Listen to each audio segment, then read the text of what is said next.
कर शादी इसलिए नहीं की थी कि मैं अपनी मर्जी के कपड़े पहन ओढ़ भी ना सकूं। अरे चलो गुस्सा मत हो, लेकिन कुछ दिन तो माँ की खुशी के लिए कर सकती हो ना। लेकिन आलिया मानती नहीं।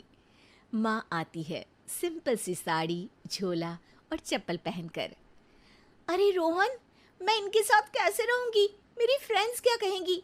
ये तो पूरी गंवार लग रही है। आलिया, माँ गांव में रहती थी इसलिए ऐसी हैं। तुम आज ही माँ के साथ जाकर उनकी पसंद की शॉपिंग करवा देना। इनके साथ घर के अंदर रहना मुश्किल है, बाहर तो मैं कभी भी ना जाऊं। रोहन को आलिया पर गुस्सा आ जाता है। माँ, ओ माँ। हाँ बेटा। वो माँ को ले जाने के लिए उनका हाथ पकड़ता है कि अरे माँ, तेरे हाथ अभी तक इतने कड़े हैं, तूने इसका कोई इलाज नहीं किया? अरे बेटा, इसका कोई इलाज नहीं। वैसे भी मुझे कोई शर्म नहीं कि मेरे हाथ मुलायम नहीं है, क्योंकि इन्हीं हाथों से मेहनत कर मैंने तुझे बनाया है बेटा। अगले दिन। माँ, मैं ऑफिस जा रहा हूँ, कुछ लाना हो तो आलिया को बोलकर फ़ोन करवा देना। रोहन के जाने के बाद। आप ना आज कमरे में ही रहिएगा, घर में पार्टी है, मेरी सहेलियां आ रही हैं, मैं उन लोगों के सामने आपको नहीं ला सकती हूँ। ठीक है बहू, लेकिन तुम कहो तो मैं कुछ खाने को बना दूँ तुम लोगों की पार्टी के लिए।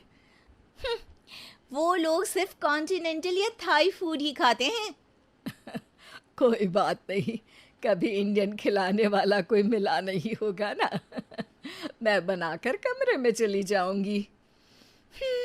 जैसे आपकी मर्जी। आलिया के घर उसकी दोस्त आती हैं, पार्टी होती है। अरे वाह आलिया, ये क्या है खाने में? बड़ा ही स्वादिष्ट है यार, इसकी रेसिपी मुझे चाहिए। हाँ, और ये दाल, ओ माय गॉड, मैंने तो किसी 5 स्टार में भी ऐसी दाल नहीं खाई है यार, तू कुक को यहाँ बुलाना। अब आलिया घबरा जाती है। हाँ हाँ हाँ, क्यों नहीं, माँ जी ज़रा बाहर आइए। आलिया की सास सिंपल सी साड़ी और गांव के अंदाज में आती है। अरे बहू, क्या हुआ? खाना पसंद नहीं आया क्या? बहू?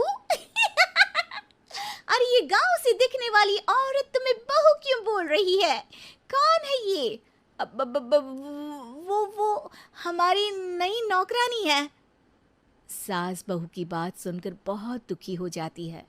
वो सर झुकाकर जा ही रही होती है कि एक सहेली बोल पड़ती है। अरे कहाँ जा रही हैं माँ जी? वो उठकर उनके पैर छूती है। जीती रहो बेटा। क्या है ना, आपकी शक्ल बिल्कुल मेरी माँ जैसी है। पता है आलिया, मैं शहर पढ़ने आई और फिर शहरी हो गई, लेकिन मेरे माँ पापा तो आज भी गांव में रहते हैं, बिल्कुल इनके जैसे ही हैं।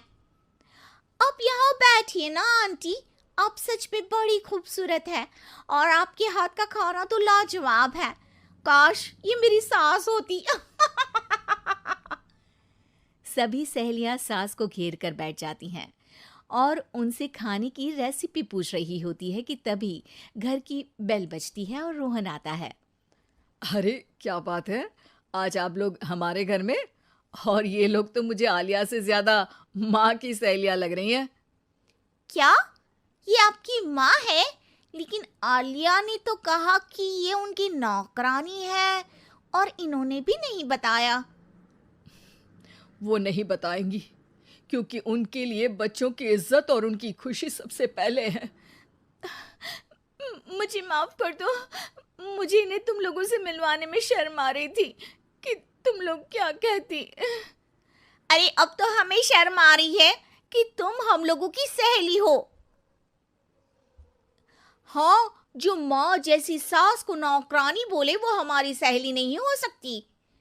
ये बोलकर सभी वहां से जाने लगती है कि सास बोलती है।